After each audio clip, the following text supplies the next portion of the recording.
Good morning, students. Today we will discuss about UV visible spectroscopy. अब spectroscopy एक entirely different branch of science है जो कि आपने लोअर क्लासेस में कभी नहीं पढ़ा है। तो different type of spectroscopies are there, UV, IR, NMR, mass. इस जो सेमेस्टर है उसमें आपने यूवी स्पेक्ट्रोस्कोपी पढ़नी है। UV means ultraviolet visible spectroscopy. ठीक है।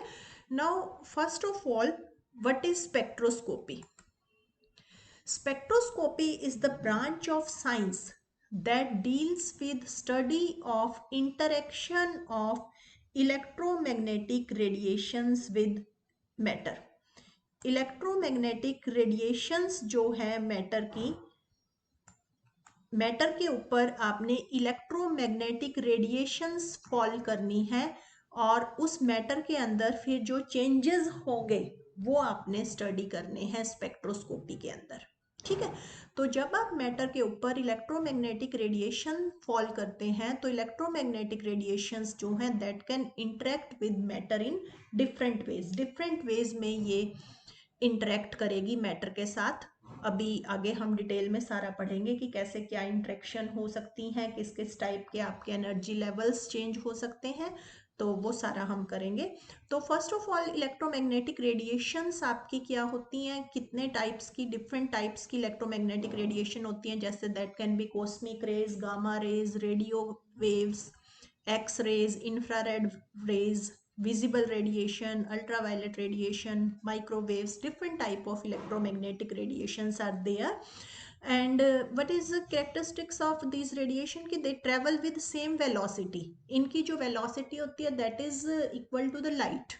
They travel with the velocity of light, यानी कि 3 into 10 raised to power 8 metre पर सेकंड से ये ट्रेवल करती हैं। सेम वेलोसिटी होती है इनकी, लेकिन जो वेवलेंथ है और फ्रीक्वेंसी है दैट इज डिफरेंट, राइट?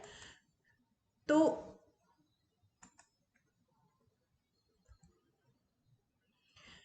सबसे पहले तो हम स्पेक्ट्रोस्कोपिक मेथड्स हमने क्यों प्रेफर किए, what are advantages of spectroscopic methods over classical methods. तो क्लासिकल मेथड्स आपको पता है क्या होते हैं? जब भी हम किसी कंपाउंड का स्ट्रक्चर इल्यूसिडेट करते हैं तो हम उसकी वेरियस फिजिकल प्रॉपर्टी स्टडी करते हैं, जैसे कि what is the melting point, boiling point, और you can say refractive index of that compound. And in practicals you have seen that whether you want to determine a compound, then first of all you have to do ignition test आप perform करते हैं, then you have to detect extra elements present in that compound, then you have to detect functional group present in that compound. functional group की detection के बाद आप उसका melting point study करते हैं, then आप उसका derivative बनाते हैं, then derivative का melting point study करते हैं। तो इस series of steps के बाद now you came to the conclusion that your compound is this one. तो इतना ज़्यादा आपको क्लासिकल मेथड्स में काम करना पड़ता है, और क्लासिकल मेथड्स जो आपके हैं that are very time consuming, तो बहुत ही ज़्यादा लेबोरियस प्रोसेस हो जाता है ये सारे का सारा, और आपका जो सब्सटेंस है वो भी बहुत ज़्यादा लॉस्ट हो जाता है, आपको कंपाउंड काफ़ी ज़्यादा चाहिए और क्वांटिटी यू कैन से बहुत ज़्यादा चाहिए। तो ये यहाँ पर क्लासिकल मेथड्स की कुछ लिमिटेशन है। तो मैं आपको स्पेक्ट्रोस्कोपिक मेथड्स के एडवांटेजेस ही बता रही हूँ क्या है। तो first advantage is it is less time consuming नहीं है ये। Second, information obtained is in form of permanent record. कैसे कि आपका जस्ट कंप्यूटर स्क्रीन है, मॉनिटर है, उसी पे आपके रिजल्ट्स आ जाते हैं। तो आप प्रिंट आउट लीजिए उस कंपाउंड के स्पेक्ट्रम का और उसे अपनी फाइल में लगा लीजिए। ठीक है। तो that information is in form of permanent record. And next, substance is required in very less quantities. आपको जो सब्सटेंस है वो बहुत ही कम क्वांटिटीज में चाहिए, अप्रॉक्स 1 मिलीग्राम। जस्ट इमेजिन, आप जब भी ये क्लासिकल मेथड से आइडेंटिफिकेशन करते हैं कंपाउंड्स की, तो हर स्टेप पे you are taking approx 0.5 gram of the compound. ठीक है। तो आप इमेजिन कर सकते हैं कि वहां पर आपका कितना कंपाउंड जो है वो आपको चाहिए क्वांटिटी कितनी ज़्यादा चाहिए, जबकि यहाँ पर आपको क्वांटिटी बहुत ही कम चाहिए, 1 मिलीग्राम लगभग चाहिए। और नेक्स्ट पॉइंट पे आइए, पहले compound can be recovered unchanged accept in mass spectroscopy. क्या होता है कि मास स्पेक्ट्रोस्कोपी एक entirely different branch of chemistry है, ये आप पीजी में पढ़ेंगे, यूजी में आपने पढ़नी भी नहीं है। तो मास स्पेक्ट्रोस्कोपी में सिर्फ वो जो कंपाउंड आपको लगभग 1 मिलीग्राम चाहिए सैंपल जो एनालिसिस के लिए, वो 1 मिलीग्राम वहाँ पर तो लॉस्ट होता है, लेकिन और सब स्पेक्ट्रोस्कोपीज में that can be recovered unchanged. वो सब्सटेंस आपके पास एज सच रहता है और वो 1 मिलीग्राम भी आपका लॉस्ट नहीं होता। ठीक है, तो ये बहुत ही इंपॉर्टेंट जो है एडवांटेज है स्पेक्ट्रोस्कोपिक मेथड्स का। And the next, this is extremely sensitive and highly reliable method. बहुत ही सेंसिटिव मेथड है, हाईली रिलायबल है। Even to closely related compounds जो आपके हैं उनका स्पेक्ट्रम भी आपका सेम नहीं हो सकता, वो डिफरेंट आएगा। तो क्लोजली रिलेटेड कंपाउंड्स का स्पेक्ट्रम भी कभी एक दूसरे से मैच नहीं करेगा, जस्ट लाइक योर फिंगरप्रिंट्स। जैसे आपके फिंगरप्रिंट्स जो हैं दो ह्यूमन बींग्स के कभी रिजेंबल नहीं करते, ऐसे ही दो कंपाउंड्स का स्पेक्ट्रम भी आपका कभी रिजेंबल नहीं करता। ठीक है, that's why this spectroscopic methods are highly reliable. Then continuous analysis is often possible for study of reaction rates.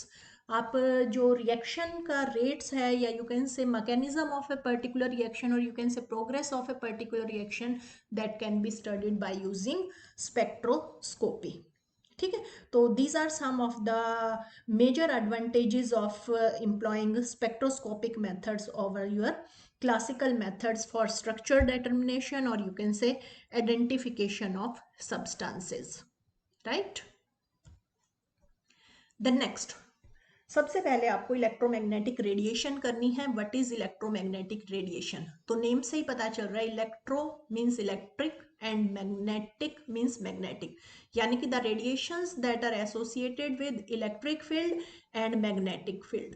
ठीक है, इलेक्ट्रिक फील्ड भी से भी एसोसिएट हो और मैग्नेटिक फील्ड से भी एसोसिएट हो, and these electric fields and magnetic field, they are perpendicular to each other. See the diagram, and they are perpendicular to each other and are also perpendicular to the direction of propagation of wave. जिस direction में wave propagate कर रही है उसके भी perpendicular होंगे, and आपस में भी ये इलेक्ट्रिक फील्ड और मैग्नेटिक फील्ड आपके परपेंडिकुलर होंगे, राइट?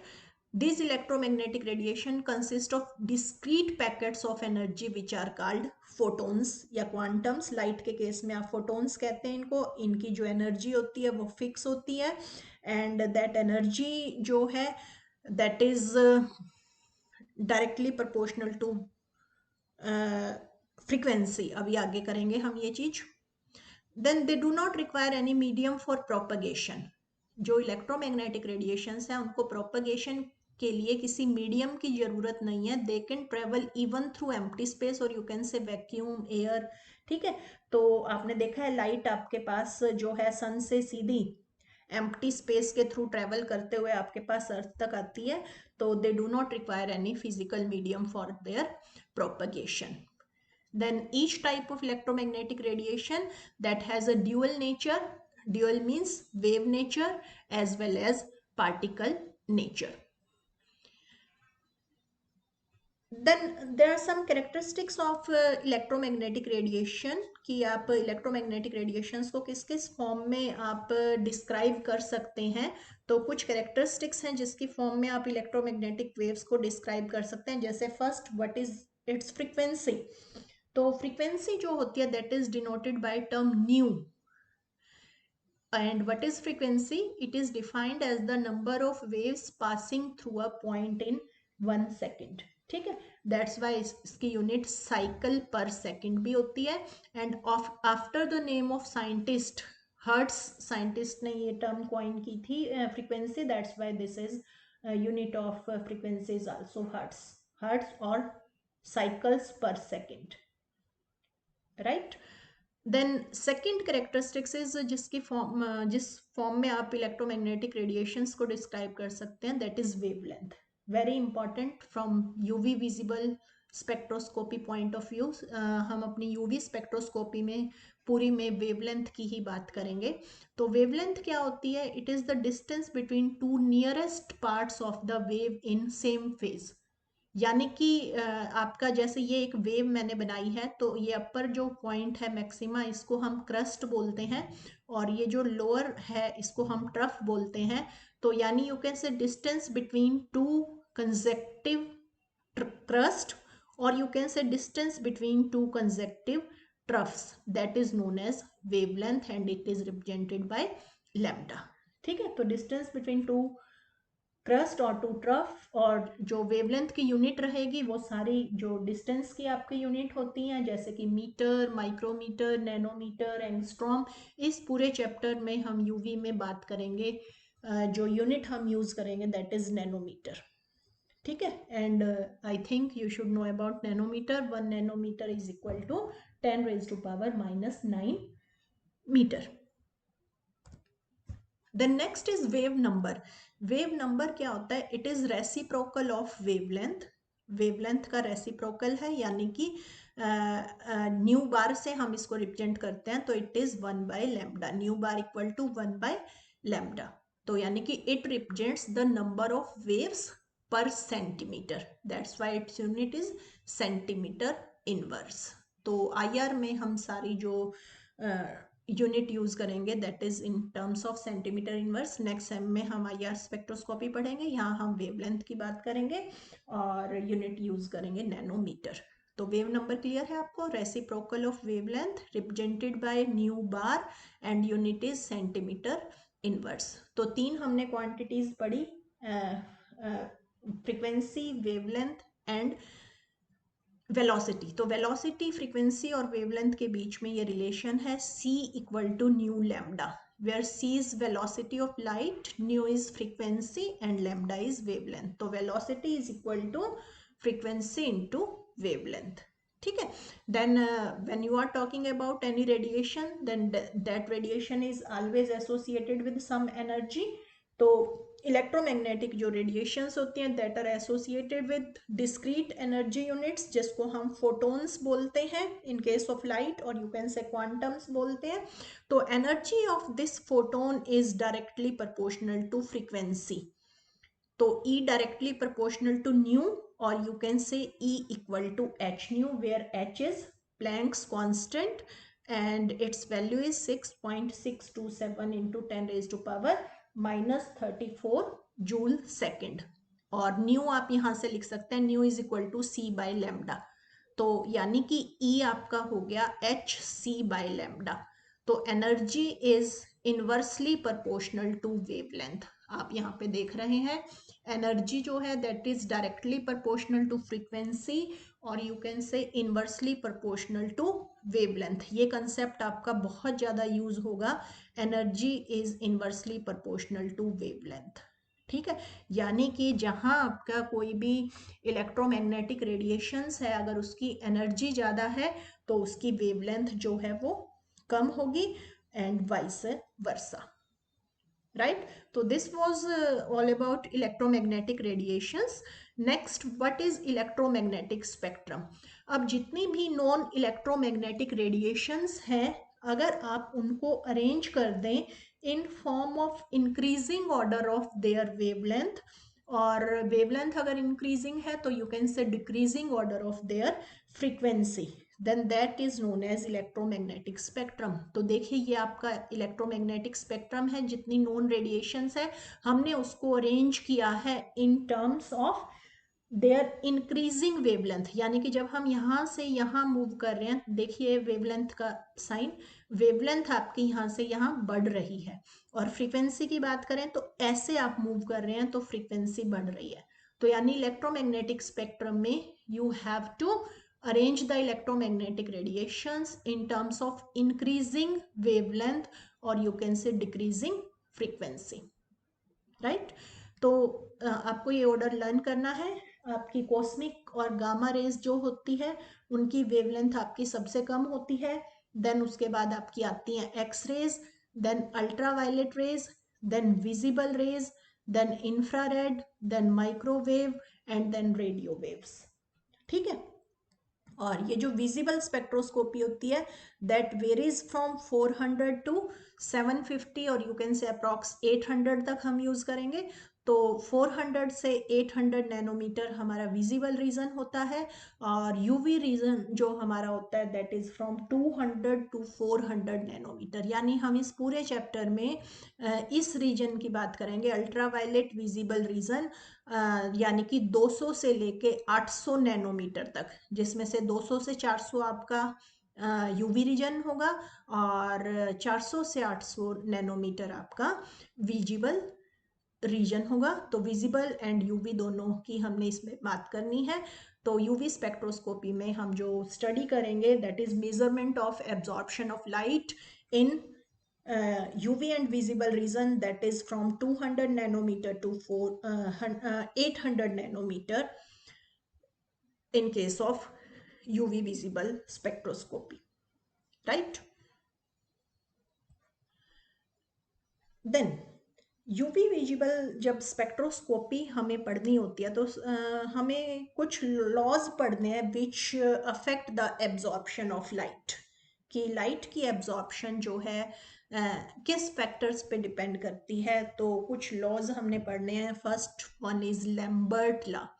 लैम्बर्ट लॉ क्या है? When a monochromatic radiation is passed through a substance dispersed in a non absorbing solvent. Non absorbing solvent का आपका क्या मीनिंग है कि आपको जिस भी सब्सटेंस का स्पेक्ट्रम स्टडी करना है आपको उसको एक ऐसे सॉल्वेंट के अंदर एब्जॉर्ब करना है that is non absorbing in UV and visible region. यानी कि वो जो सॉल्वेंट है उसको आपका 200 नैनोमीटर से 800 नैनोमीटर के अंदर उसकी एब्जॉर्प्शन नहीं होनी चाहिए। अदरवाइज क्या होगा? सॉल्वेंट का भी आपका पीक आ जाएगी और that will interfere with the spectrum of that particular compound. ठीक है, तो ये क्या क्या सॉल्वेंट हम ले सकते हैं ये आगे हम डिटेल में करेंगे। तो फर्स्ट आपने कि जब भी आप किसी monochromatic radiation means radiation having single wavelength, ठीक है, is passed through a substance dispersed in a non-absorbing solvent, then the absorption of light is directly proportional to path length of the sample of the substance। यानी कि जिस tube में आपने sample लिया है उस सैंपल की पाथ लेंथ पर ये डिपेंड करेगी एब्जॉर्प्शन ऑफ लाइट। जैसे जैसे इस सेल की थिकनेस आपकी बढ़ती जाएगी वैसे वैसे आपकी जो इंटेंसिटी है ट्रांसमिटेड लाइट की वो आपकी डिक्रीज होती जाएगी। ठीक है, क्या होता है जब भी आप इलेक्ट्रोमैग्नेटिक रेडिएशंस यानी यू कैन से लाइट आप फॉल कर रहे हो किसी भी कंपाउंड के अंदर, तो सम ऑफ द रेडिएशन जो है that will be absorbed and some of the radiation will be transmitted. तो ये जो ट्रांसमिटेड रेडिएशन है इसकी इंटेंसिटी आपकी कम होती जाएगी। कब? जैसे जैसे इस सेल की थिकनेस आपकी बढ़ती जाएगी। ठीक है, तो यानी कि that is directly proportional to path length of the sample of the substance. यानी you can say if I आप ले रहे हैं that is intensity of incident radiation and L जो है दैट इज पाथ लेंथ और you can say thickness of the cell containing sample और ये थिकनेस आपकी सेंटीमीटर में होनी चाहिए। Then you can say log I0 by I is directly proportional to L यानी कि path length. This is Lambert's law. ठीक है, तो लैम्बर्ट लॉ में absorption is directly proportional to path length. Then second law is Beer's law. Beer's law में just आपका क्या difference हो जाता है ये देखिए, बिल्कुल सेम है। When a monochromatic radiation is pass through a substance dispersed in a non absorbing solvent the absorption of light is directly proportional to, यहाँ तक सेम है। लैम्बर्ट में पाथ लेंथ था, यहाँ आपका रहेगा molar concentration of the absorbing substance. Molar concentration का मतलब है concentration of substance in moles per litre. ठीक है, तो वही देखिए, आप सपोज कीजिए I0 आपका इंटेंसिटी ऑफ इंसिडेंट रेडिएशन है एंड I इज आपकी intensity of transmitted light. and suppose C is concentration of solution in moles per liter, then log I0 by I, this is absorption. Absorbance भी कहते हैं आप, absorbance is directly proportional to concentration. ठीक है, तो absorbance अब आपकी दो चीजों के डायरेक्टली प्रोपोर्शन होगी, एक पाथ लेंथ के और एक कंसंट्रेशन के. लैम्बर्ट्स लॉ कहता है पाथ लेंथ के डायरेक्टली प्रोपोर्शनल है, और बियर्स लॉ कहता है कंसंट्रेशन के डायरेक्टली प्रोपोर्शनल है. तो इन दोनों लॉज को कंबाइन करके हमारा एक और लॉ जिसमें कि अब हम दोनों को कंबाइन कर देंगे, that is Beer Lambert's law.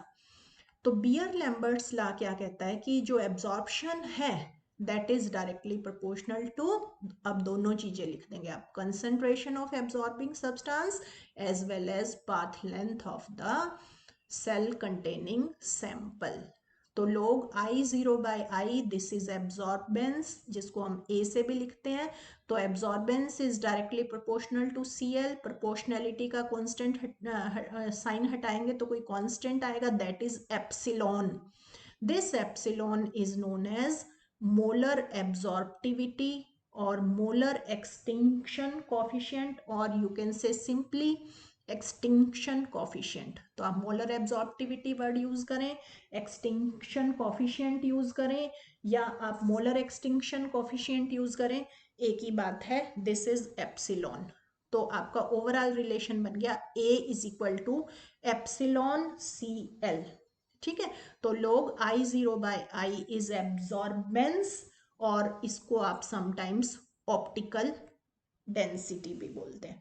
तो ऑप्टिकल डेंसिटी और जो एब्जॉर्बेंस है वो आपकी एक ही बात है, and it is measure of absorption of radiation by a sample. ठीक है, कोई भी सैंपल कितनी रेडिएशन एब्जॉर्ब करेगा, दैट इज एब्जॉर्बेंस और इट्स ऑप्टिकल डेंसिटी.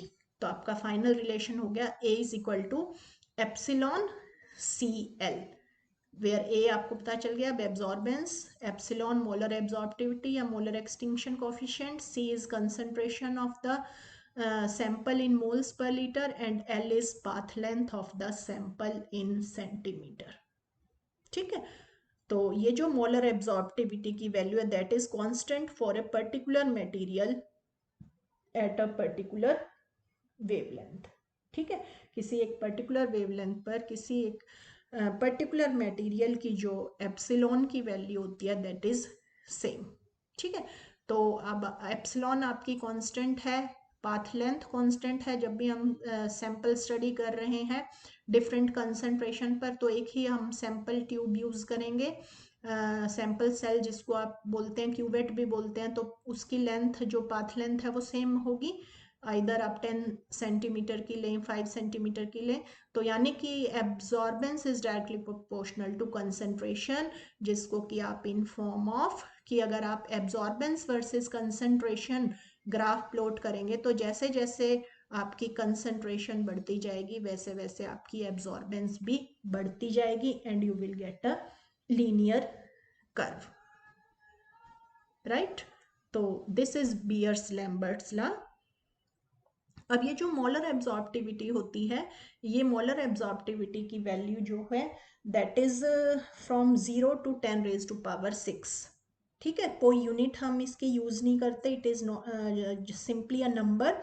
और अगर आपकी ये जो वैल्यू है मोलर एब्जॉर्प्टिविटी की, अगर वो 0 से लेके 10 raised to power 4 तक आपकी होती है, तो उन टाइप की जो एब्जॉर्प्शन है उनको हम कहते हैं that are low intensity absorption. ठीक है, और अगर 10 रेज टू पावर 4 से ज़्यादा होती है, यानी कि 10,000 से अगर ये एप्सिलॉन की वैल्यू आपकी ज़्यादा होती है, तो आप उनको कहते हैं high intensity vibration. High intensity vibrations को हम अलाउड ट्रांजिशंस भी बोलते हैं, और जो आपकी जिनकी एप्सिलॉन जो है आपकी less than 10 raise to power 4 होती है, उनको हम लो इंटेंसिटी ट्रांजिशंस और फोरबिडन ट्रांजिशंस भी बोलते हैं। ठीक है, तो एप्सिलॉन की वैल्यू आपको पता चल गई, दैट वेरीज फ्रॉम 0 to 10⁻⁶। अगर 10⁻⁴ तक है तो हम उनको फॉरबिडन या लो इंटेंसिटी ट्रांजिशंस बोलते हैं, और अगर 10⁻⁴ से ज़्यादा है और 10⁻⁶ से कम है, मतलब 6 तक ही मैक्सिमम होती है, तो you can say if it is greater than 10⁻⁴, और यू कैन से 10,000, then these transitions are known as allowed transitions or high intensity transitions. Now कई बार हम एब्जॉर्बेंस की जगह हम ट्रांसमिटेंस वर्ड यूज करते हैं। तो व्हाट इज ट्रांसमिटेंस? तो आपने अभी देखा था कि I0 अगर हमारी इंटेंसिटी ऑफ इंसिडेंट रेडिएशन है और I is intensity of transmitted radiation, तो ट्रांसमिटेंस आपका क्या हो जाएगा? I/I0, यानी कि जितनी आपके इंसिडेंट थी उसमें से कितनी आपकी ट्रांसमिट हुई। तो T इक्वल टू I/I0, या परसेंटेज, अगर हमने परसेंटेज ट्रांसमिटेंस निकालनी है तो मल्टीप्लाई I/I0 टू द 100। तो 100 इंटू T लिख सकते हैं आप, या 100 इंटू I/I0। ठीक है, तो एब्जॉर्बेंस अभी हमने ऊपर देखा था, एब्जॉर्बेंस इज log I0/I, तो आप इसको लिख सकते हैं log 1/T। Absorbance is equal to log 10, natural log नहीं है, log base to the power 10 है, 1/T। ठीक है, अब क्या है कि अगर किसी भी सॉल्यूशन के थ्रू आपकी एंटायर लाइट पास कर जाए, यानी कि वो लाइट को एब्जॉर्ब ही ना करे, तो उसकी एब्जॉर्बेंस आपकी 0 होगी, और यू कैन से परसेंटेज जो ट्रांसमिटेंस है वो 100% होगी, कि जब भी आपने उस सॉल्यूशन के थ्रू लाइट पास करी तो एब्जॉर्बेंस तो 0 रही। एब्जॉर्बेंस 0 का मतलब ट्रांसमिटेंस उसकी 100% रही, उसने कोई भी लाइट एब्जॉर्ब नहीं की, सारी की सारी लाइट उसने आपकी ट्रांसमिट कर दी। और रेसिप्रोकल क्या रहेगा कि if all the light is absorb, अगर सारी लाइट आपकी एब्जॉर्ब होगी तो एब्जॉर्प्शन तो आपकी इनफाइनाइट हो गई, या यू कैन से 100% हो गई, और परसेंटेज ट्रांसमिटेंस जो आपकी है उस केस में क्या हो जाएगी? 0%। Right? Now what are limitations of Beer's Lambert's law? Beer Lambert law अभी ऊपर हमने पढ़ा, तो इसकी क्या लिमिटेशंस हैं? तो कुछ कंडीशंस पर, under certain conditions, this law fails to maintain a linear relationship between absorbance and concentration. क्या मतलब? यानी कि एब्जॉर्बेंस एंड कंसंट्रेशन का आपका स्ट्रेट लाइन ग्राफ, जो कि मैंने अभी आपको पिछले इसमें दिखाया था, ये स्ट्रेट लाइन कर्व आना चाहिए आपका। तो ये स्ट्रेट लाइन कर्व कई केसेस में आपका नहीं आता। तो क्या आपके रीज़न हो जाते हैं क्यों ये लॉ फेल हो जाता है? फर्स्ट है deviation in absorptivity coefficient at high concentration. अगर आप हाई कंसंट्रेशंस लेते हैं, आपको यहाँ जो सैंपल यूज़ करना है that is in dilute solution.